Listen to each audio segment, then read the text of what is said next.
Hey everyone, I'm Claire Liu and I'm the CEO of Know Your Team. And I am thrilled today to have on the heartbeat Wade Foster, who is the founder and CEO of Zapier, this amazing integrations platform, which we use every single day at Know Your Team, and who knows how many ways that we use it and depend on it.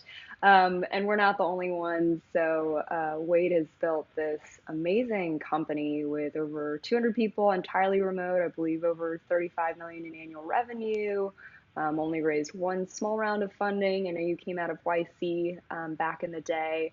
And yeah, all the numbers are really impressive, et cetera, et cetera. But what I'm actually most impressed by Wade is just his humility and how he's chosen to build this company really with an eye for the long term. So excited to chat with you today, Wade, and to ask you this one question I've been asking leaders I admire, and it's a surprise. Oh boy. Yeah. So yeah, with some of my guests, we talked about this earlier. They get the question in advance, and sometimes they prefer it to be a surprise. And Wade was like, "All right, I want this to be a surprise." So we'll see how this goes. You ready? Let's do it. All right. So this one question about leadership I want to ask Wade is, what's one thing you wish you would have learned earlier as a leader? Can everything be an answer? If you'd like, yeah. We have all day. We could talk all day. You know, I shoot. One thing I wish I knew earlier. There's a lot of things I wish I knew earlier. I Yeah, think several the things too. thing, Yeah. yeah, I think the thing that's probably most, if there's one thing, I think there's this pressure when it's your first time that you kind of that you just know everything, that like you instinctually like have all the answers, like you're put in this spot for some reason, destiny or whatever, like this is the reason, and you're the person who has to be the oracle, everything. And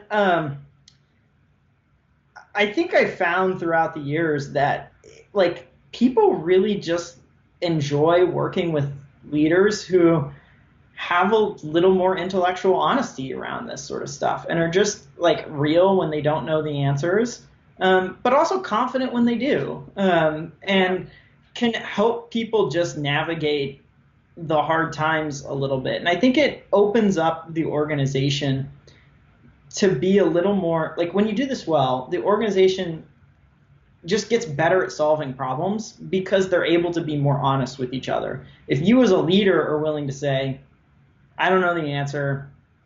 There's going to be times in the future where I continue to not know the answer. I'm Yes. not the best in the world at this job. Like, that's just how it is. And you kind of just get that out there. It Yes. frees everyone else to say, okay, it's okay for me to also not be the best in the world at this thing.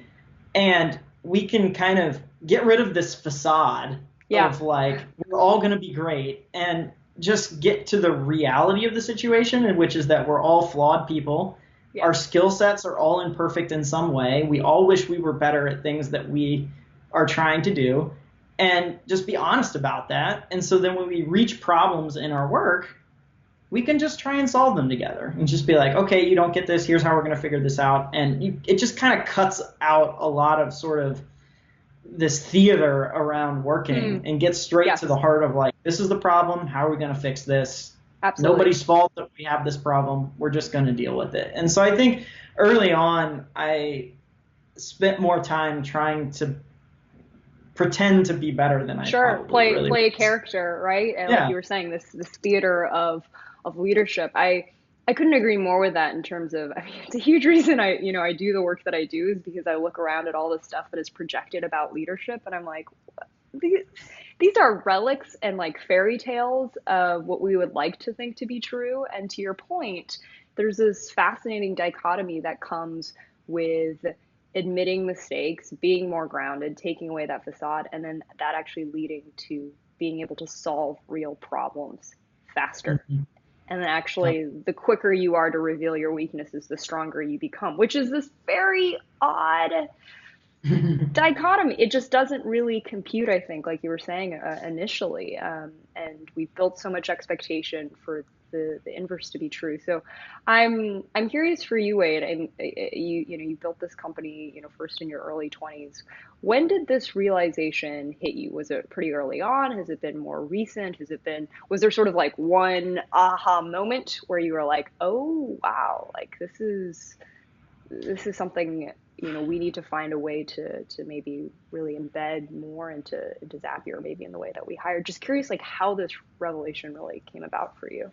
I don't think there was like an aha moment. I think it was just kind of like a series of experiences, with individuals, with hearing from other leaders, like how they approach things, and through just kind of trying some of this stuff myself, and then Yeah. like seeing how people respond to it, and you start to go like, wow, that went better than I thought. Um, Yeah. Always a good feeling. yeah, it's like, wow, people are cool with when you don't know the answer. Like it's people are like, oh, that's fine. Like I don't know the answers to a lot of things myself. So it kind of ends up you try it and you kind of just realize like, oh, nothing broke. Yeah. No one quit. Like bad things didn't really happen. Like you kind of just have this fear of it, and when you start to do it the first few times, you're like, oh wow, nothing bad happened. And then you also start to see the upside of it. Like people start coming to you and they're honest about the situations. They're not trying to, if there's a project status update and they Yep. come in and don't say like, oh, it's going great, everything's fine, nothing's wrong here, don't look over here, it's all good. Yeah. Like that stops happening, and they start coming to you and saying like, hey, there's like yellow flag, like, this is maybe gonna cause a problem over here. And so like all of a sudden you start to see like you get to reap the rewards of planting this intellectual honesty within the company that is, I think, really helpful. Absolutely. And I love that framing of intellectual honesty because I think the framing of it really matters to how willing we are to participate in it. If we say Hmm. it's talking about how you're not smart enough, or talking about how you mess up all the time, or talking about how you're not good enough, we as leaders, we're not as likely to want to participate in those things. But to your point, is this idea of intellectual honesty, of a rigor and an openness to what's actually true instead of what you want to be true. I think that definitely Hmm. encourages folks. One thing I also wanted to ask you about, Wade, is we had a previous conversation prior to this podcast where I had asked you, so this whole leadership thing is so hard, and learning lessons like these are so difficult. Uh, and I'd asked you, why do you think it's so hard? Like, why was it so hard for you to learn that lesson? Love to talk a little bit about that. I think a thing for me that made it tough was, you start as a founder, in for founders in particular. I think, you know, we tend to be wired in a certain way where we feel like we can just figure things out. We feel like we don't need like a manager to coach us. Like we don't need like this extra hand holding, or sometimes we don't even want it. I certainly know that was in my case where it's like I'd had bosses before and I'm just like, you're not helping me. Like you're actually making my job harder. Yes. And so as a founder, you kind of start to think, you translate I've had a bad boss to all bosses are bad, Hmm. which is not really the case. But I had made that translation. And so you start to say, our organization doesn't need management, or we don't need these types of things. I didn't need it. I figured it out on my own. Why does Right. anyone else in our company need this? So you start to tell yourself that sort of story. Um, and I think it takes a little while to just unwrap that belief. You're like, I figured it out myself. Like I just don't get it. And it took me a bit to really like kind of lock in on, oh, like I had bad managers. Not all managers are bad. It took me a while to kind of make that transition. And the thing that really helped me out is, in addition to reading stuff like the Know Your Company blog, there's a really great podcast called Manager Tools that um, it's like two old or like West Point grads who worked at P&G for a long time, who just kind of have this very like no nonsense sort of like practical approach to management, where most of the material out there stays so high level and it stays so fluffy that it's just kind of like, I can't do anything with this. This doesn't tell me what to do when someone walks into my office and walks into my virtual office in our case, but like someone gets on a call and they say, I want a raise right now. Or like they come in and say, so-and-so didn't treat me right. Or, these kind of tough situations that do happen in management. Hopefully you don't experience a lot of them, but Right. the longer you manage, like you're going to have these situations pop up and you're not going to be prepared for these. So the thing that was so great about them was like, I started having more of these experiences and realizing like I'm out of my depth to have these conversations. Like I just don't know what to do. Yep.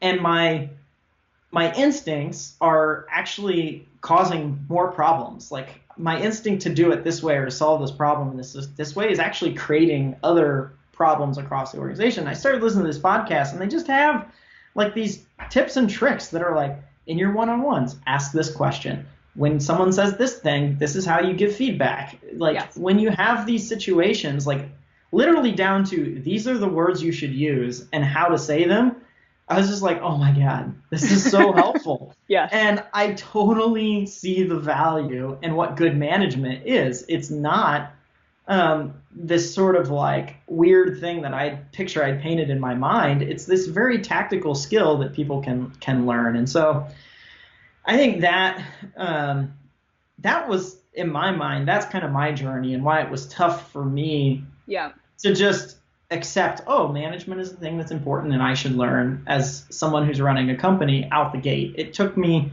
making a few mistakes to get around and figure out like, oh, this is a skill I have to work at, just like any other skill you might have to develop in running a company. Absolutely. Well, I think it's fascinating how much our past experience with a leader, or good and bad, colors how we choose to lead, or if we feel like we don't want to lead at all, or and disregard management. And I can completely relate to this idea of, I mean, I had a terrible manager after I started my first company coming out of college. And it's easy to think like, is this a thing that like people should even be doing? So I love the ability to sort of reflect it and to see that. And then the second thing that you mentioned, Wade, that I thought was fascinating is you said that a lot of your instincts around how to do things in the company actually were not helpful. And it took you to sort of listen to this no nonsense approach and to hear really tactical advice about how to address that. Tell me a little bit more about that. Like, is there a specific situation? Because I feel like this happens all the time. Like, I notice this in myself and, with all the research that I'm doing, is a lot of our initial instincts for how we think we are helping our team actually hurt. Talk to me about how you've experienced that. Sure. I'll give you a very tactical thing. I think certainly myself and a lot of first-time managers make the mistake of, and it comes back to the very first thing I said, which is knowing the answers. Like someone comes to you and says, I have a problem. And you're like, I'm the manager, I'm the boss, my job is to solve the problem. So you jump in and solve the problem. But when you do that, you're actually mistaking your roles. Like you've hired this person to solve problems. And if they're unable to solve the problem, you've probably hired the wrong person. Now, that doesn't mean that people that come to you should have to solve problems all the time. But when they come to you with problems, it's not your job to step in and fix the things that they can't do. You're missing out on an opportunity to help them level up and be better. Right. But your instinct when you're a manager is the first time someone comes to your problem is to be like, this is it. This is my spot. This is why I'm here. I'm going to jump in and solve the problem. But that's the exact opposite thing that you should do. Yeah. Now, all of a sudden, everyone in your organization, you become a crutch for them. Like you're the person there that solves all the problems. The bigger your company gets, you're this massive bottleneck because no decisions can be made, no problems can be solved without it routing through you. Which, I mean, I'm sure there's some people out there that would like that as the way they run their company, but that's certainly not me. I do not want all decisions to run through me and problems to be solved through me. And so it took me a while to realize, okay, when folks come to me with a problem, I need to respond to that in a more sort of like Socratic method way. Like I need to ask questions back of them. Like, okay, well, what have you tried? Well, what are your instincts for the next steps? What do you think is the next place you should go? Like ask more of these sort of probing questions to see if they can kind of come to that understanding on their own. Because a lot of times what people are, when people have problems, they actually know the answer, but they don't like the Mm. answer or they're uncomfortable with the Oh, answer in some way. yes, And so you're trying to just help them get to that realization that like, you know what to do, just go do it. And absolutely. it's not going to be as scary as you think it is. Absolutely. I think it's in so many ways so in line with what the definition of a manager is to begin with, which is it's not to actually make the decisions, but it's to create an environment for people to do their best work and to make the Yeah. decisions themselves. And Yeah. I mean, that's where the leverage comes from in leadership is that you're not the one doing and executing all the things. You're helping other Mhm. people do that. And Yep. it's so easy to lose sight in. Um, Totally. yeah. Well, so Wade, I've like a million questions for you, but I'll pick just a last few here. As a remote leader in particular of a 200 plus growing, rapidly growing company, and I'm sure you get questions like this all the time, but I know for our audience in particular, they would love to hear how how does one's leadership style have to adjust, if at all, in your opinion, to running a remote company versus in person? And it's interesting. I actually wrote a piece on this maybe a year or two ago and actually quoted some of the things that you had talked about. And it got a Mhm. ton of traction and was widely spread because people are fascinated about this topic. It's like Yeah. if I join a remote company and I'm a new manager, or I got hired as a CEO of a company that's now starting to become remote. Are there things you Mhm. feel like you have to do differently or double down on or focus more in your experience? I think the more I do this, I think sort of like the core psychology of management is the same, no matter what, if you're in an office or if you're remote. Like the principles still apply. You're still trying to empower people to solve problems. You're still there to provide feedback. You're still there trying to help the organization hit its goals. Like all those things are the same. Yes. Like there's just no differences. Yep. Um, the places where there's differences are just smaller sort of like tactical things. Like, how you run your meetings might be a little different because you're not sitting in a conference room, and instead you're jumping on Zoom or something like Right. that. Maybe you're giving feedback over Slack more so than in person. And Right. so you have to create a culture that's maybe a little more open to written feedback versus verbal feedback. Right.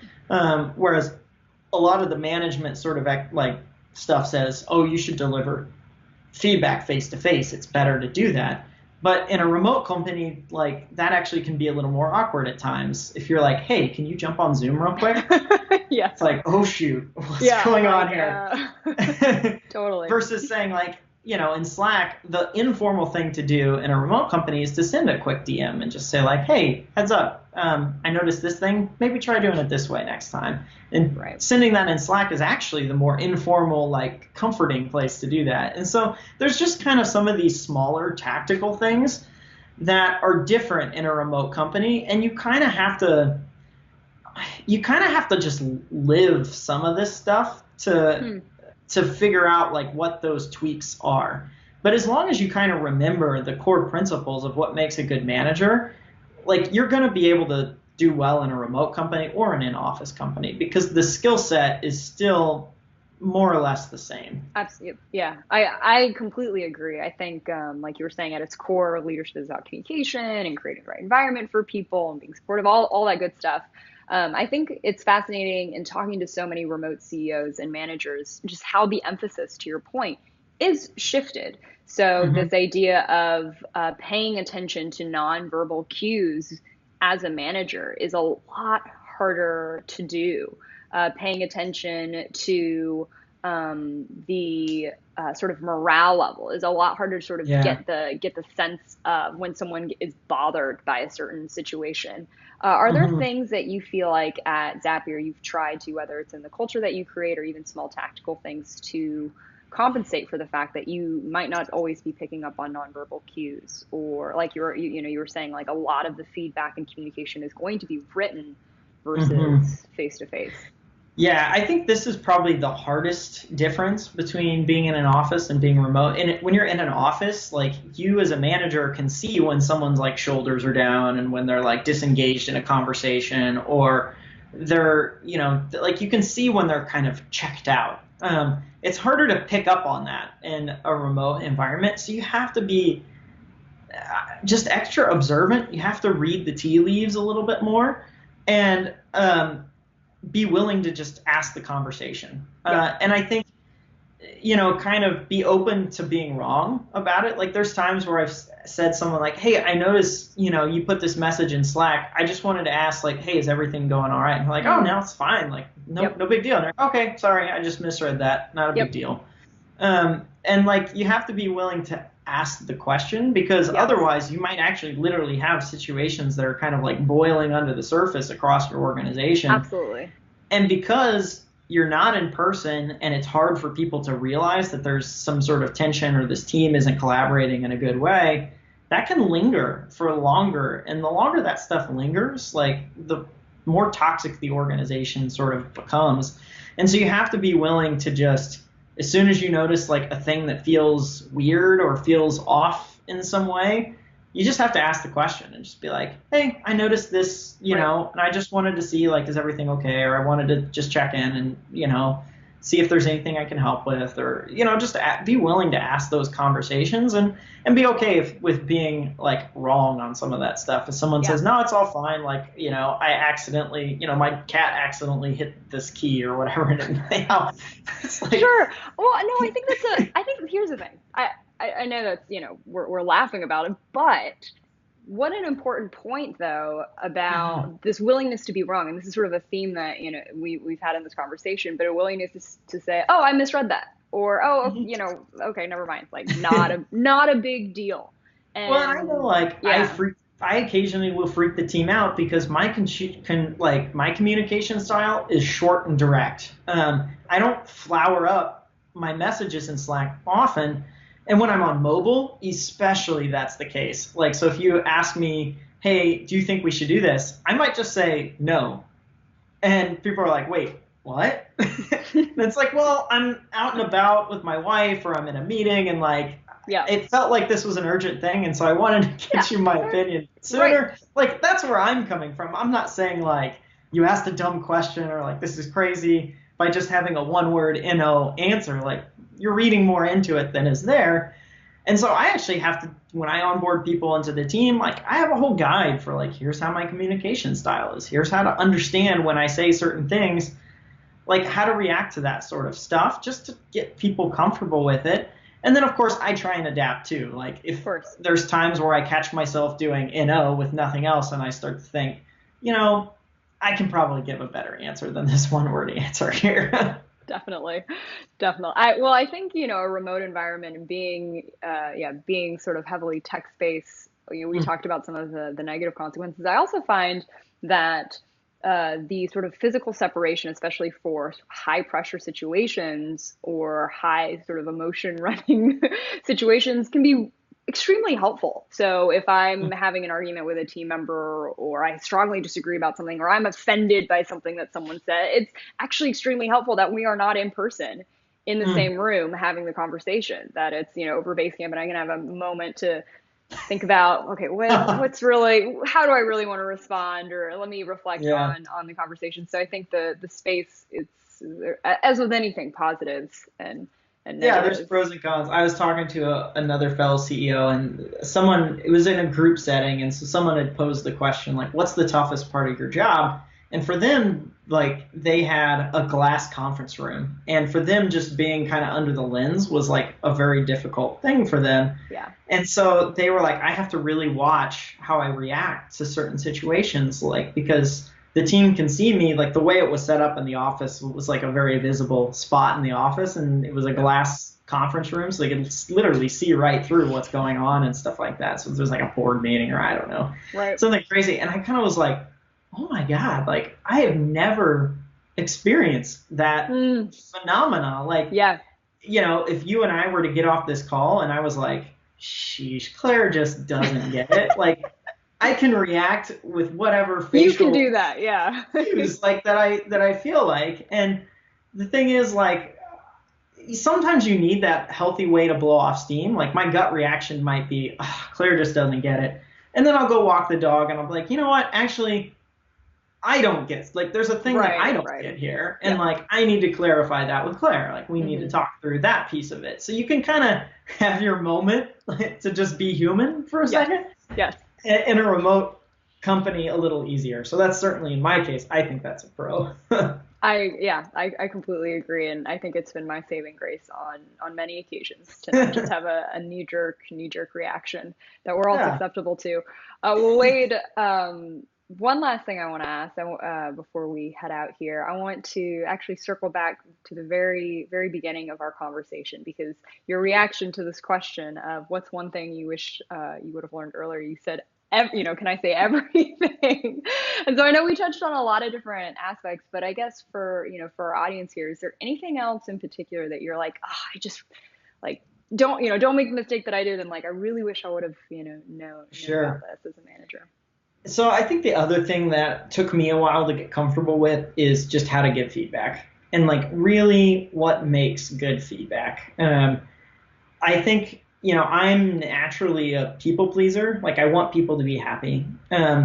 And for other folks who are people pleasers, they probably have experienced this moment where they're like, oh my goodness, I have to give feedback that is not going to make this person happy. And that's Yep. a tough thing to cross. And so, there's a lot of books and a lot of people have talked about this, crucial conversations and Yep. radical candor and all this Yep. sort of stuff, like talk about, I mean, there's 300-page books for what's relatively simple concept, I think.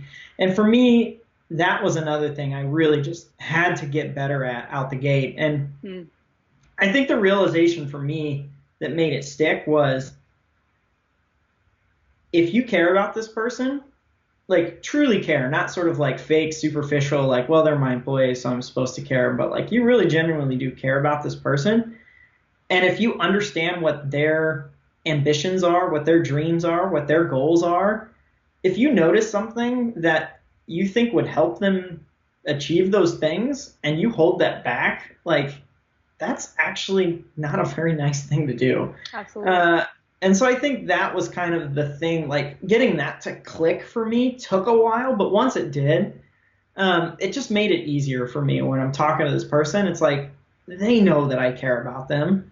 Right. They know that I'm in their camp. Uh, so when I share something that's maybe a little tougher, Hmm. um, like they're not going to freak out, and it just made it easier for me. The reality too was most of it was me getting like Hmm. tied Interesting. up. The person on the other side, now not always, but the person on Sure. the other side, after hearing it, and especially if you give feedback in the right way, after hearing it, they're thankful and grateful more Right. times than not. Yep. There is a separate set of management where sometimes you have to deal with a person who's never got feedback in their life, and it's just like that's a Sure. whole other thing to deal with. Oh But yeah. most folks are very accepting and appreciative of direct, sort of caring Yep. feedback.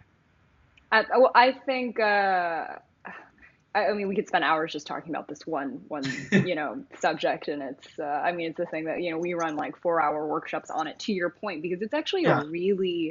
um it's a really tricky thing to become good at. And hey, I even do this for a living, and there are situations where I'm like, I'm gonna have to really think about how I frame this, because I think also one thing that we don't often talk about is who the feedback is coming from. I mean, Wade, you are the Mhm. CEO. Yeah. And I think when you become a new manager, you become a new leader, you forget how much your word does weigh on a person. Hmm. And you can overcompensate for that too. You can think, oh gosh, because oh, this person's going to take my word so seriously, so I have to be so careful. And to your Yeah. point, what really is the uh, sort of overlying factor of what trumps everything else is just the intention behind it. Hmm. And the reason why people even get defensive to feedback is because they misread the intention. They think you're Yeah. out to get them. They think you're making a personal attack. They think that you think less of them Hmm. as a human being. And the Yeah. minute that you can actually establish what that intention is, everything else sort Hmm. of falls into place. Totally. Yeah, I'm thinking about like the words do matter in the feedback you give. You have to think deeply about what the message is you want to share. Yep. my co-founder Brian was just writing on this topic for the team Yeah. around a specific set of feedback. One of the things we're trying to do is we're just trying to be faster in our go-to-market and faster in how we respond to our customers. I think a lot of orgs are trying to just generally be faster. And so oftentimes, as an exec or a leader, your feedback might default to, hey, I wish you were faster. It's a very common piece of feedback. And the nuance that Brian kind of observed, which I think is an important one, is that when the feedback is delivered as I need you to be faster, oftentimes what's heard is you're going slow, or I think you are slow at your job. And his kind of what he would posit was, well, actually, that's not the message I'm trying to deliver. Typically, what I'm saying is you need to focus on a particular set of work better. So it's like you're actually spending time on a set of work that doesn't matter, and maybe you need to open it up to you need to spend more time on this thing that does matter. And so time by the wall clock actually ends up going faster because you've cut out this set of work. And so anyway, that's a long-winded way of giving an example of the feedback that you deliver matters because people are going to hear it in a specific way. So I do think it's important to think thoughtfully as a leader and as an executive, what is the message you want to be heard? Absolutely. And so you should think about, okay, what is the behavior I want this person to do? Do I want them to rush through work? If I say I want you to be faster, they might actually hear that and say, oh, I just need to rush through this work faster. Right. Maybe that's what you want. And so maybe you do deliver that feedback.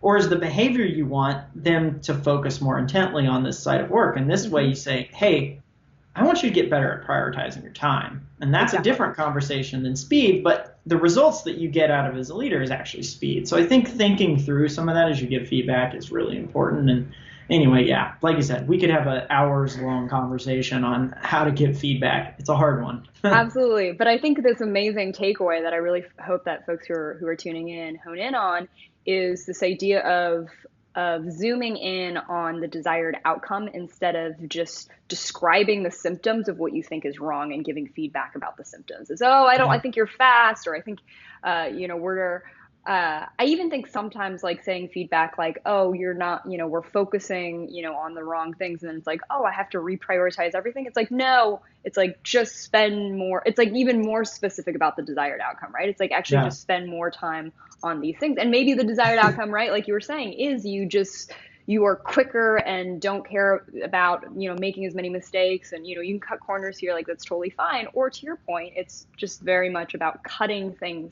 out, which is it could be as simple as pop up with a calendar and say, this meeting, you're going to this 90-minute meeting every week.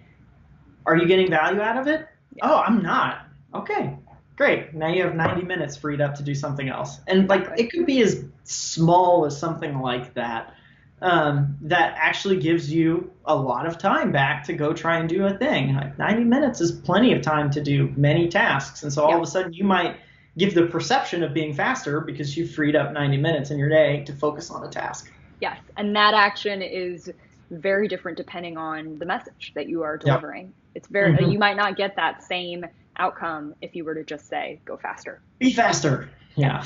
No, this is an amazing reflection actually for myself and, my own work. And I know for all the other managers and leaders who are tuning in, they appreciate it as well. So Wade, thank you so much for joining us. This has been awesome. Yeah, it was a pleasure, Claire. Thanks for having me.